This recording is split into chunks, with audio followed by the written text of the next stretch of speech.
We're live, it looks like. Oh, Okay. On custom streaming service, I We guess. are live. We are definitely, I'm looking at us on YouTube and we're live. So now I'm going to go to the page and see if there are any comments. And there's not, and that's all great. So I'll keep looking. Welcome to our. Whoop. Oh no! Are we still streaming? We're still live, I think. I think. Okay, well, we'll wait for Lucy. We lost Lucy. She should come back, but we're here with Laurel, Greer, and Makenna Lee to discuss some holiday books. Jesus. There she is. She's coming back. I am so glad that didn't kick y'all out. I don't even know what I did. Oh, hi guys. Okay. Introduce them anyway. All right. So welcome to our November book chat. And we are talking about holiday romance with our special guests, Laurel Greer and Makenna Lee. We will be discussing their books. We'll be discussing other holiday books that we have read. And if you're catching this later, feel free to comment, and hopefully we'll be able to come back and answer any comments that you make. So I'm just going to ask each of you to kind of introduce yourself and tell a little bit about what you write, maybe when you got started, that kind of thing. So let's start with Laurel, if that's okay. Awesome. Hello, I'm Laurel Greer.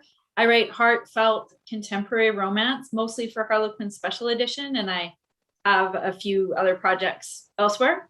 And I got started writing back in 2005, seriously. And initially thought I'd write hockey romance, but decided to write small town instead. And I've loved it ever since. And I got published with Harlequin in 2018, a month after Carrie, actually, because we have the same editor. I love it. Okay, Makenna, how about you?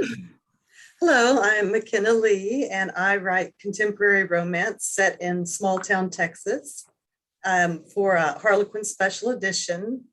My first published book with Harlequin was in 2020. So most of my books have come out during the pandemic. So haven't had many parties or celebrations because of that, but it's been fabulous. I'm really enjoying writing for Harlequin. I love that. I'm just excited for all of you because you're like the beginning, and it's such a fantastic place to be. So fun. And I love the heartwarming. I love the the line heartwarming is great, but I mean actual heartwarming romance. I love that. That's something that Carrie is so good at, and Laurel, you and Makenna are both really good at that heartwarming aspect, and so kind of really a shoo-in for writing a holiday romance, because holiday romance for me is always that extra level of heartwarming. There's just that extra level of fun and kind of joyousness and angst, right? Because there's a lot of angst around the holidays. So I'm going to go ask a question if y'all don't mind, but like, what kind of drives you when you're figuring out how to make a story a holiday romance? Because both of you did such an excellent job of truly making Christmas the center of the story and key to your plot. So like, how did you kind of get there? And is that how you like a holiday romance? Or, like, what's your favorite kind of holiday romance?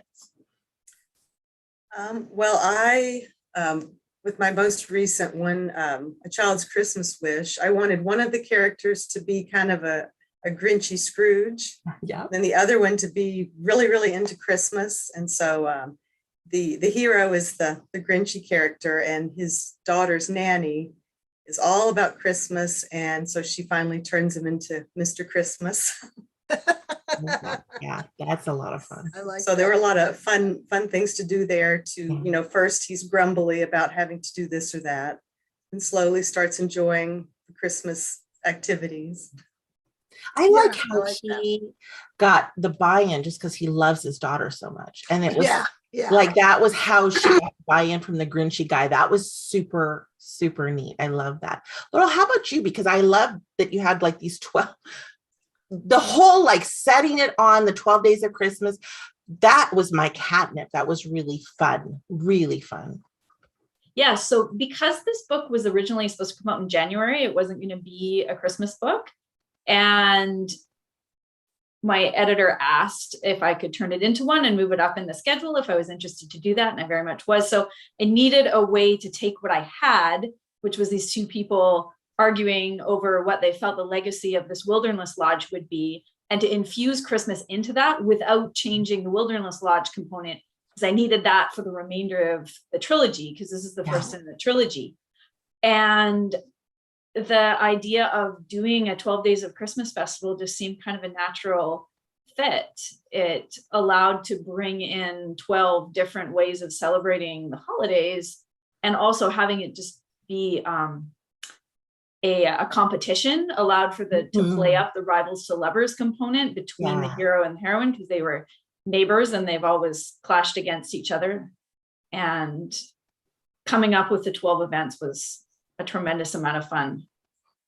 That was, that's one of the things about your book I really enjoyed, was that you hear about the enemies to lovers all the time, and usually there's like some kind of and you did have a conflict and a reason why they were at odds, but they were kind of not, enemies, not enemy, but they were kind of antagonists since childhood.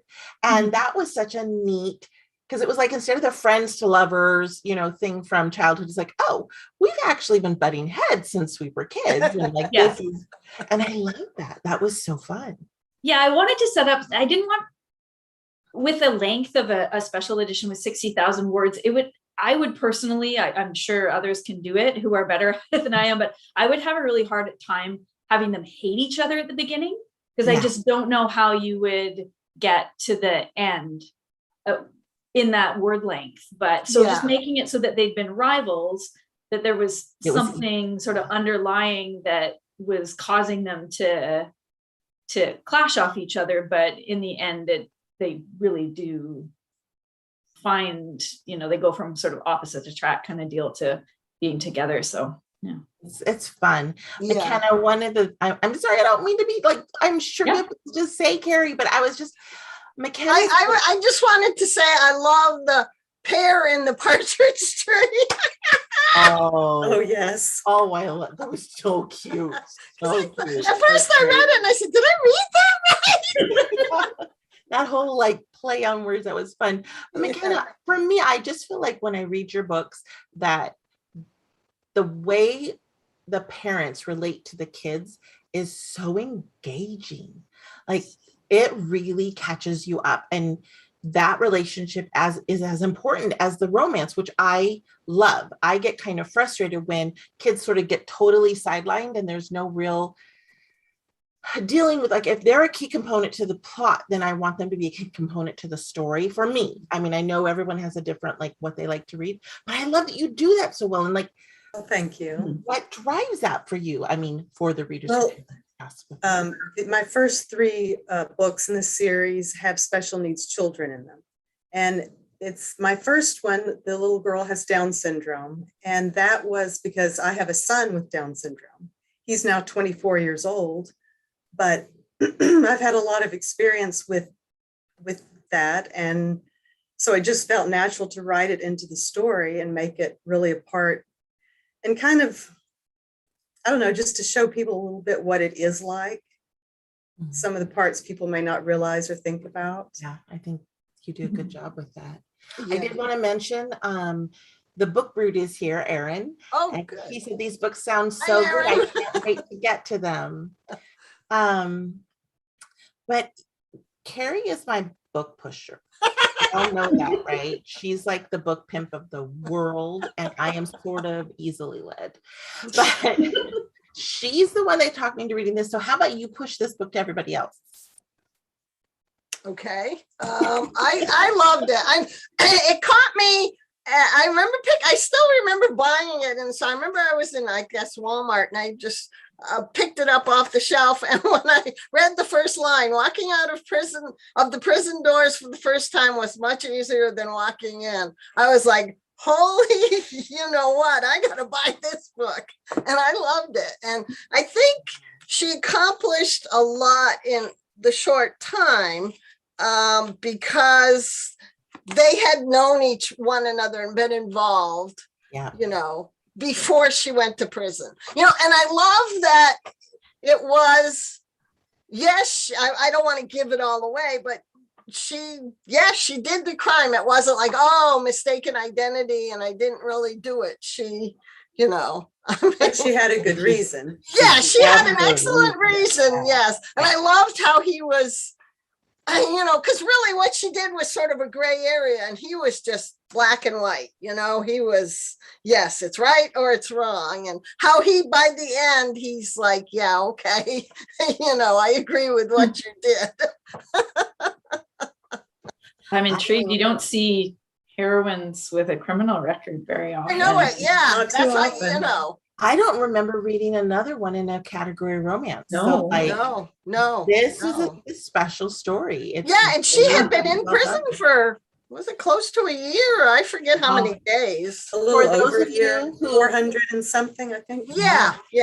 It's in the Christmas 432. Confidential, and it's a book duo that is from Harlequin Romantic Suspense. Yeah. And I got my book, I got it off of Amazon, but they didn't have a lot of copies. But sometimes you got to go used if you want an older book, but this is a really good book. And it really is a lot of fun. Do you all have any recommendations for holiday reads? Like some of your favorites? Don't be on the spot. It's okay if you don't have, you can talk about your own, you can talk about other people's. Really, it's cool. All relaxed here. Category or single title or Whatever you want, whatever. to read. Yeah. I seriously. listened.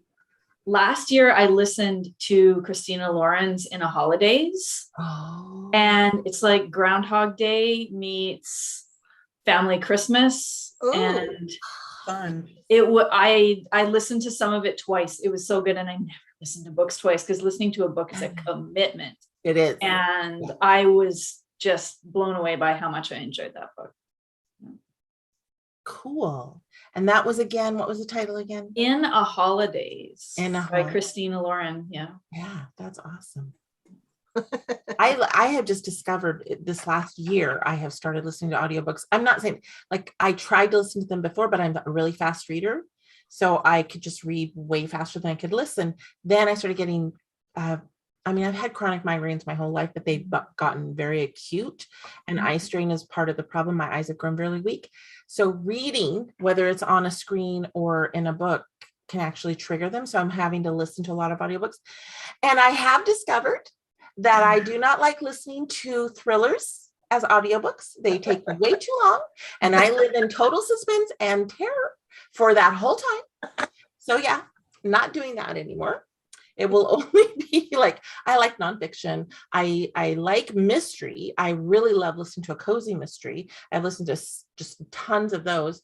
But yeah, no more psychological thrillers on audio. I find I like to listen to them when I have a lot of deadlines. I feel guilty if I'm sitting and reading because I should be sitting and writing. Yeah. So if I listen to a book, I can do it while I'm doing other things around the house or driving. Yeah. And then I don't feel so guilty that I'm not writing. I like that. That's good. I wish I could listen. My mind wanders too much, and and it's like, oh, wait a minute, I was supposed to be listening to that. And it's what happened? How did we get here? I thought we were still at this place. Yeah, no, so I have to go back sometimes. Yeah. Because sometimes okay.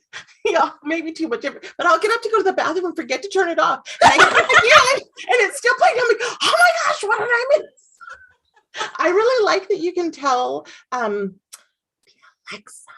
to go back, however many minutes you want it to go back. Yeah, we have to be careful when she who will not be mentioned, because if she and I chat and she says something to hers, mine will answer. We're always starting ours off. Can you imagine if that was your name? Oh my God. Yeah. Well, there's no way you could have one. Yeah, my oldest son is Alex, and we have to sometimes be careful because we're talking about him, and she's answering stuff. You can rename them, right? You can rename them with a different. So you can. I just haven't.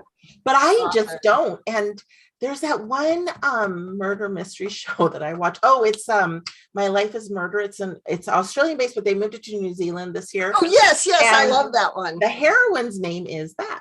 Yes. And so when I'm listening to it, we have one in our light therapy rooms, which is also where I often watch shows, and she'll be like, "What was that? Oh, I don't have an answer to that," or something. Yeah.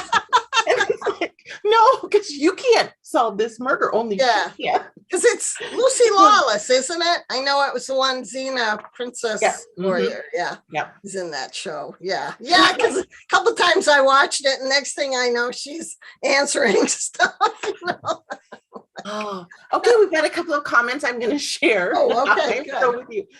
I will say that when my husband's on the first, he's like, "Is that Xena?" And I'm like, "I don't know," because I never watched Xena. Yeah, it was. And he's Xena. like, "Isn't that Xena?" And I'm like, "I don't know." He goes, "This is weird seeing her dressed like that. She looks very like your mom next door." I'm like, because in this show, she's not Xena. Okay. Selma Haywood says, "Hello, everyone." Hi, Selma. Hello. The book brood said, "I'm planning to read Bayou Christmas Disappearance by Denise Wheatley. Me too, as well as the Christmas Tree Farm books by Jacqueline Frost, aka Julie Ann Lindsay."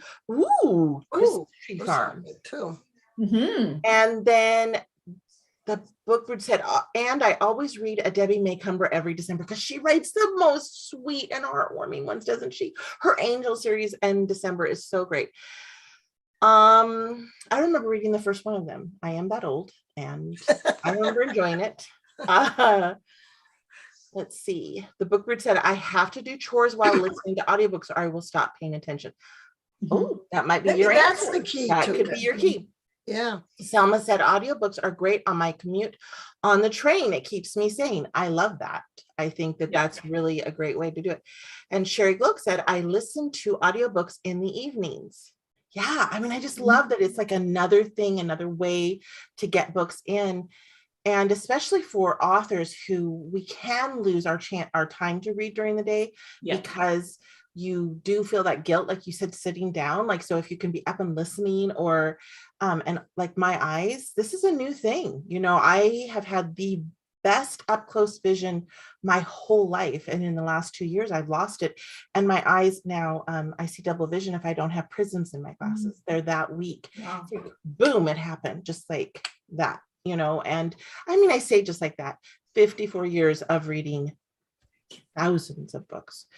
So yeah, I really did a thing on my eyes. I said, you know, I mean, we'd go camping and I'd take like 6 books with me and I'd be reading around the campfire like this, you know, like trying to see in the dark. But so yeah, I love it.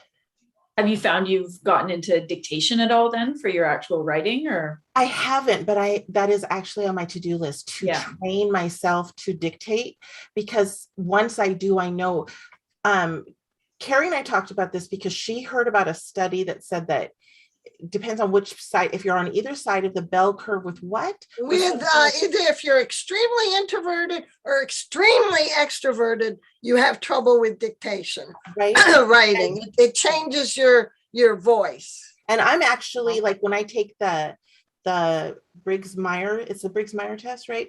I'm actually right in the middle. So I'm like, so you can 50 exactly. Yeah. So I think, and when I do dictate, it comes very naturally. It's just a matter of, because I'm a perfectionist recovering, I have to figure out how to do it without so many errors on the page. I know I will. It's just a matter of training myself, and that's kind of a goal before the end of the year, to get to where I'm at least doing it part of the time for my writing. I felt so bad when I was a failure at dictation. It's just and then when Becca Syme, I went to one of her workshops and she said that, and I said, because I can't dictate, and she said, well, that's just the way your brain's wired. Don't don't beat yourself up over, because I used to beat myself up over it. Well, all these people are doing it, why can't I? So are you an extreme extrovert or an extreme introvert? Extrovert. I'm the opposite. I'm an extreme introvert. Oh, okay. Because whenever I go to and I drag my introverted friends, we go to RWA, and they're always like, "Do you know everybody?" Like, I talk to everybody. That's just. So Laurel, do you dictate? Is that something you do? No, I haven't tried it yet. And you know why? Not because I'm not opposed to it, but I do most of my writing in the evenings. or on my lunch break, because I'm a full-time teacher. Oh, And if I dictated, I'd have to be in a separate room from my husband in the evenings, and I would never see him. So usually with writing, it's either in my breaks at work, or I'm sitting on the couch next to him and he's pedaling on the bike and watching something on TV, and I'm sort of paying half attention and writing. And lifestyle wise, he's probably better off than I am, but we just do what we do. We do what we love. Makenna, you're the extreme introvert, so probably you don't dictate either, or do you? I haven't even tried it. I've thought about trying it, but I don't know. I guess I should try it and see if that's true. See if that works for you. If it works some for people me or swear not. by it.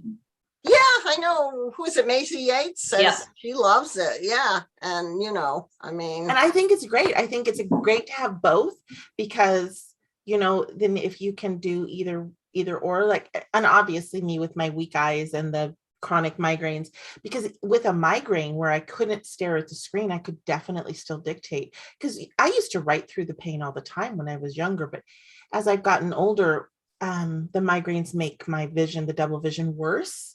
And so then it becomes an impossibility to actually see the screen. So if I could dictate, I'd be so happy. That would be so I just got to do it. It's not an if I could, it is a let's get myself trained thing. So sorry, we totally, strayed from our topic, y'all. But and for those who come a little bit late, I just want to remind y'all that we're talking about Holiday Romance with Laurel Greer and Makenna Lee. Both of them have books out right now. They're these ones. Yep. They're so pretty. Yeah, they are such pretty covers. They are, yes. Really good holiday romance, really centered around the holidays. Very thematic. The Christmas is absolutely part and integral to the story, which is a lot of fun. So if y'all have any questions, please post them in the comments, because we would love to take questions and answer them. If you guys have any questions or want to talk about any kind of topic, this is the thing about Book Chat. We sort of just kind of go and do what we like to do, which is talk about books. It could be any kind of book. Yeah. I had noticed one thing that was a similarity between our books is that both of the heroes at one point, yours more than mine, Makenna, but mine does it once, they both end up singing Christmas carols.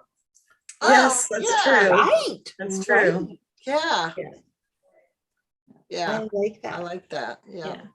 Does that come from somewhere? Do you guys both like the idea of like your mistress singing the Christmas carols? So I'll tell you what, Tom does not sing. No, I am not married to a singer, but Me either, yeah. No, I don't really hear my husband singing.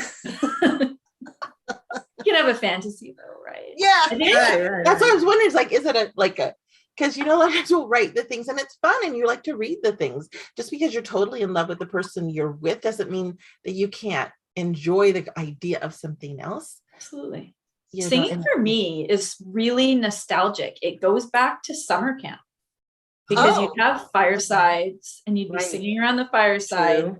And there was always something that, there'd be the people who knew how to play guitar and they sang well.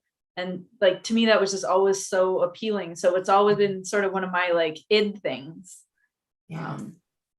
That's true. I love singing. I tell the grandkids and my kids that life is a musical. Now, I cannot carry a tune in a bucket. Seriously.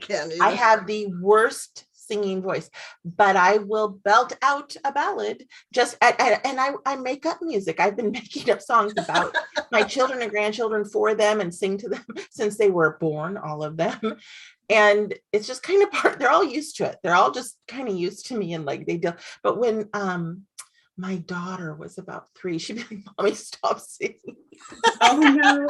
And I was like, "I will for a minute anyway. We'll see what happens next in the next 5 minutes." I don't do too much public singing myself.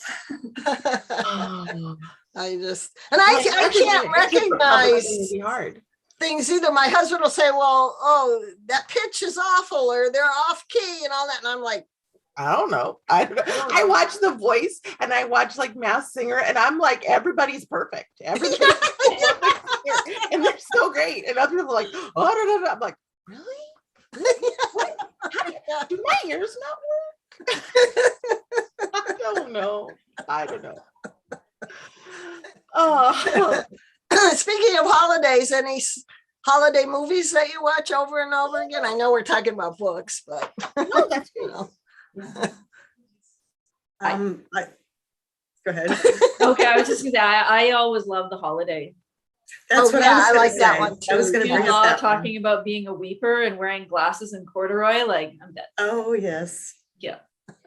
And I like the holiday because there's two stories going on. Yeah. Yes, I like that one. My favorite though, I think, is While You Were Sleeping. I love that one. Oh, I love you. My mom loved White Christmas. So every year while she was alive, we would watch White Christmas. And after she passed for several years, we would get together and watch it on Christmas Eve, like we did with her. But a couple of years ago, my daughters asked if we could watch something else. So one year we watched Polar Express, which is one we usually watch every year. And I feel like last year it might have been Elf. That's another movie I could see every yeah, that Oh, one's yeah. fun. It makes We me watch that laugh. every year. I love that Yeah. movie. Yeah. And I do love holiday movies. Do you know what's funny?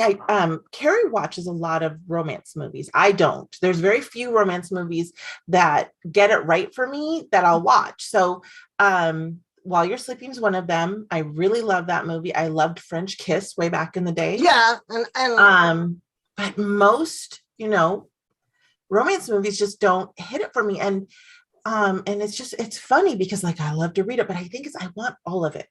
yeah, they always have to. I want to know like all the things. And but there's so many more holiday romance movies that are coming out now. I mean, It's a lot. yeah, so there's so maybe there's some I could try. Maybe I'll like them. We'll see. This Some time of of them, year, my TV is on Hallmark Channel frequently with the Hallmark Christmas Right? movies. Right? Even if it's just kind of the background holiday Yeah, stuff yeah. going on. Yeah. I thought of another book, a Christmas book Oh, that I okay. read actually in the middle of this year was Terry Wilson's Christmas Charms. That's a Oh, good I think one. it's called. It's like a Yes. woman is leaving New York, just having broken up with her boyfriend, and goes back to her small town, and she encounters someone who leaves a charm bracelet on the train, and she takes the charm bracelet and can't find the woman, and she slowly finds that the charms start coming true.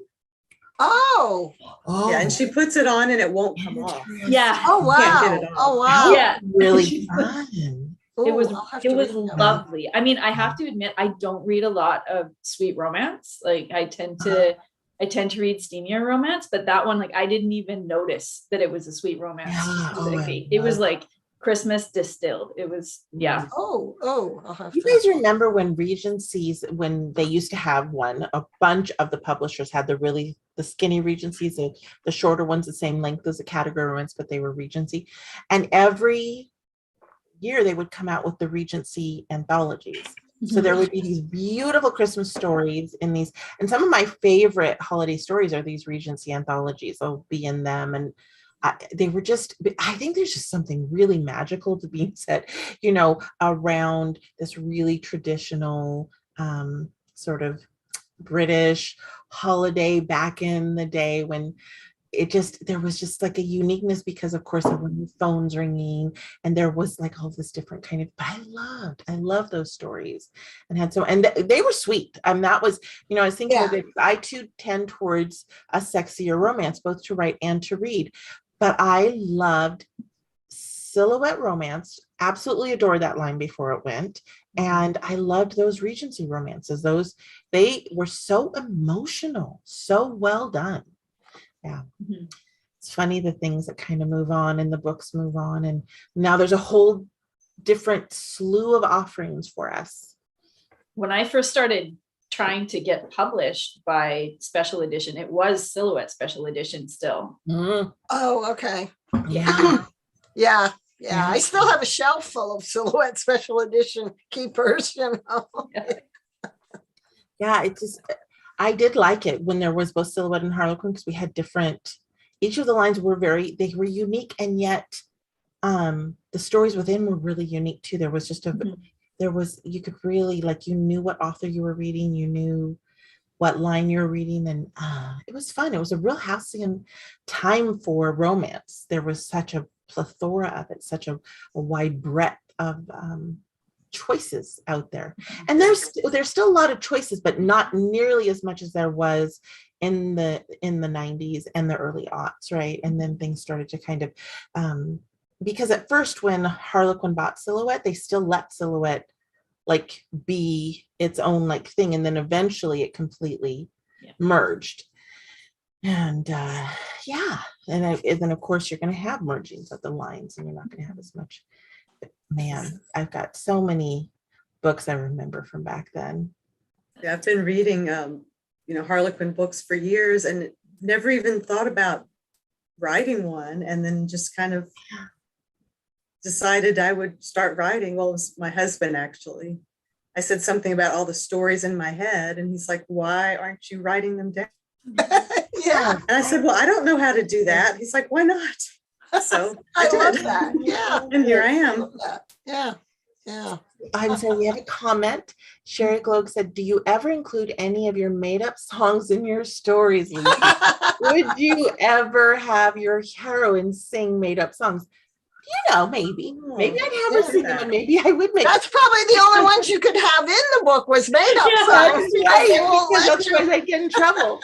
Erin from the book room said, I picked up a bunch of Silhouette books at a library sale over the weekend. The best find, however, was a copy of A Moon Awakening by Lucy. Thank you. That was really sweet. And I love that book. But yeah, I love the library sales. Do y'all do those? I miss, because at twice a year we would have these huge library sale at our Hillsborough library. And you guys, I'm sorry about this like line through my face. I don't know what's going on with the lighting. And it's just like I closed my blinds, but apparently it's coming in through the little holes where the strings go. So sorry. I am just polka dot. Here we are. Sorry. Anyway, I love the library sales. I get so many good research books. But also, good research. Like you can try out new authors, because yes, I love to buy new to support an author, but I want to know I like the author sometimes first before I start like glomming their whole backlist order. So if I find one at a library sale, it's like, I'll try this. I picked up so many authors and used books back in the day, and those authors have made thousands off of me over the years. Like I am a huge supporter of used bookstores, and never cranky with a reader when she tells me she got it used. The only time I get cranky, y'all, and this is just a PSA, but if you tell me that you got it free online from one of those those pirate sites, you're not giving me any kind of compliment, and I'm not going to be like, oh, that's so great. I'll be like, wish you would have just gone to the library. Yeah. Because I'm just not down with it. Yeah. I mean, the used bookstore, somebody bought it new at one point, Yeah. Yeah. Well, and nobody's breaking any laws in order to get like it's perfectly. Yeah. Same with lending books to people. Like, how many times has someone lent you a book?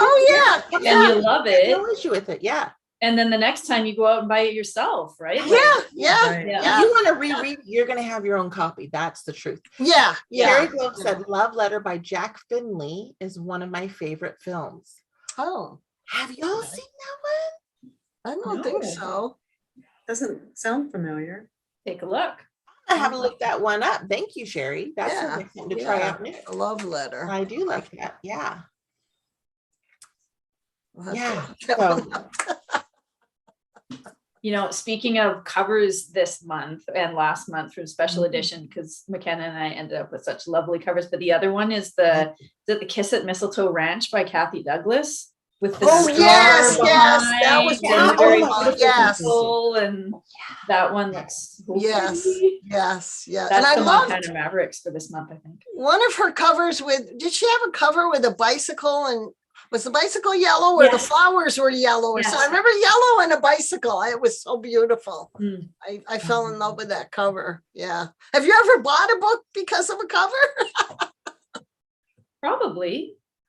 I have a few. I mean, I usually read the back cover copy, and then I read the end of the book before I by the book. If it's by an Yeah. author I don't Oh, know, really? make sure Me too. I agree with how she ends the book. My sister would be like, "How could you read it after you know the end?" I'm like, "Well, I already know that You they're gonna already get know with together. the I romance. want to make sure I'm okay with how they got together before I invest in this whole like."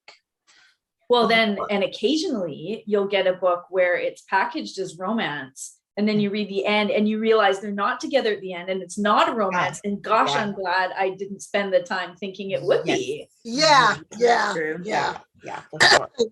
yeah. I mean, yeah, I just will, and there was somebody did a romance writing week with a whole bunch of workshops, and one of the romance writers they had on, I looked up her book, and in the reviews it said, well, the characters aren't together at the end. And I'm like, Well, it's well, not- you're like, Not a well, romance. she wrote a love story, but she didn't write a romance. but it wasn't a happily ever after, and I don't want that. Carrie said this movie has a time shift and romance. Interesting. Ooh, the love That's letter. fun. Okay, Yeah. that sounds good. I Oh, love it. Yeah, I love my romance. I love my romance to have a happily ever after. But a happy for now works for me if it's well yeah, done. if it's Totally yeah, works for me. yeah. But tragedy at the end of my romance. Oh yeah, no. No, Yes, not a fan. Yeah, yeah. And Yeah, well, I- that's like that movie Clueless there that's based on, what is it? Persuasion? Not Persuasion, Emma. Yeah, Emma. And where at the end they show a wedding and she's like, because she's only she's still very young at the end of the movie. And it's like, you thought it was me, as if, I know. that was cute because, yeah, she was way too young to be getting married. So, Right. but it was cute. I love it. Oh, the book where it says guilty, I cover by all the time. I feel like it's less risky with category. I learned I love Nina Crespo because of a Yes. cover by. And I do buy books by the cover. It just depends. Like, it's not usually the cover of a typical category romance won't, if I don't already love that particular line or whatever. But a lot of times single title will have a cover and it'll tip me over if I was kind of wondering. But if the cover's really compelling, then I'll go ahead and pick it up because you're hoping that cover represents the story inside. Yeah. Yeah, I bought a Desire, I think it was once, just because of the cover. It was a guy and he was sitting there and he was holding this baby, I mean, she was maybe, she was sitting up and all. And both the guy and the baby were just so beautiful that I said, I have to buy this book. Okay, I will. did When like I the book. see like family on the cover, when it's like there's a little kid. See, I'm the one who's like, if I see kids on the cover, oh, I want to see what that book's about. I know there's other people that have the absolute opposite. If they see kids on the cover, then they don't want to buy the books, but I'm like, oh my gosh, I love a good family-centric found family. That was one of the things, Makenna, I really liked about your story again, was that you dealt with that found family aspect, which I do Yes. enjoy. That's one of my favorite kind of story concepts. I don't want to say it's a trope. I guess maybe it is, but it doesn't matter if I'm reading romance or if I'm reading mystery, if I'm reading just straight up fiction. Found family is something I just really love. I love I do like that. Yeah. And I like writing books with children, I've discovered. 'Cause Yeah, I finished one recently, and the main couple, they didn't have a child. So I had to bring in the other people's children because I missed having children. Like I miss that scene. I miss writing that scene. I have a couple of my favorite. Oh, go ahead. Oh, so I'm just going to quickly read a couple of comments and then we'll get back to your favorite. Don't forget whatever that is. Yeah. Sherry said, apologies, that should be Jack Finney. Sorry, not Jack Finley. And Selma said, the cover plays about 50% when purchasing books. However, if it's with one of my favorite authors, then I buy sight unseen. That makes a lot of sense. That makes a lot of sense. And what were you saying your favorite is, Makenna? I was just going to say my favorite cover was my first one. Oh yes, that was love that beautiful. Little girl. Yes, that was beautiful. It got a lot of loves. Yeah, I love that one. Yeah. It is fun to write ones with kids. Mine, a couple Sutter Creeks back, the hero is a single dad and he's a widower and he has a 10-year-old daughter. And she was so much fun to write, Ruth, because she's just full of energy and has all these big dreams. And I wanted to make her like fully realized. And I honestly, it was actually pretty funny. I in my head, I thought I based her after my older daughter. But then when my mom read it, because my mom reads all my books, and she said, you know who that reminded me of? And I said, whoa, no, I thought it would be Ellie. And she said, no, it reminded me of you. Oh. I thought it was That's so neat. That is, I love that. That's really, I think my mom, she had a stroke after I published a few books, but she read like my first 3 books, and she read The Billionaire's Pregnant Mistress. And we were staying at the beach all together in like a family beach house with her. It was one of the last years we were able to do that. And she came out of the bedroom at like 7:30 in the morning. I'm making like coffee. And she said, so I just need you to know that at 3:00 this morning, I hated your hero and I wanted to kill him. And I now love him and I want to know where I can get him. And I was like, Mom. But, my mom, we had a lot of conversations because she would ask me the question, well, why are you wasting your talent writing romance? And it was hard. She was one of the most wonderful people in my life and very supportive of my writing, but she wanted me to be Pearl S. Buck and not a romance author. And I'm like, I'm going to write what I love to write. And so this is going to be a hard combo because we're going to keep having it because I'm not, but Mom didn't read romance. So she just didn't get it. And I had been reading it since I was 11. And I was like, romance, I love romance. I love what it does. And I love the hope that it portrays into the world. But I have 2 boys, and they're like, we're so proud of you, Mom, and we'll support you and buy your books and all that, but we're not going to read them. I'm like, okay, that's okay, right? It's like, yeah. Everyone has a different comfort level of and then my daughter-in-laws will, especially there's one daughter-in-law that'll read it, and like, but I'm like, yeah, no, I don't want to discuss the book with you. It's just the stories that are in my head. I've told people when they ask why romance, and it's just that's the stories. Yeah, I have so many stories in my head. Like I love romance, but I'm definitely got some other story ideas in my head and nonfiction ideas. I mean, there's just you know how they always say like our to be read pile, we'll never get through it before we die. And I believe that too, because I keep mine and no matter how many I read, there's always like another 150 more to read, at least. I'm not even tell y'all because I'm embarrassed to tell you how many books I have on my TV read shelves. And that doesn't count what's on my Kindle. But writing is the same way for me. There is no way I will get every story I have, story idea, like done, because there's just so many. There are so many. So part of it is a choice. Like I did choose to go with romance because I absolutely vibe with the hope that romance has in stories. And I love that they give people that sense of hope and and that they feel good when they put the book down. That makes me really happy. So I just wanted to make, the book brood said, I started romance at 35 and haven't looked back. Yay! Glad you have, because we really love your read-throughs. They're a lot of fun. But yeah, so I mean, it is, we write what we write, and I've got other stories that I will be writing going forward. I know, because they're finally burning too brightly to keep the lid on them. You know how that, like, you get a story and you just get the story, I gotta get it down. We'll see what happens with them. Well, y'all, we're getting close to time. So is there any last things you want to talk about? Any last questions? Any final books, or just like hold your book up? And if you have it with you, y'all have your covers. I have your yeah, I have them. Okay, so hold your books up, and I'm gonna put up Marilyn's book, because this one is really I love it. Yes.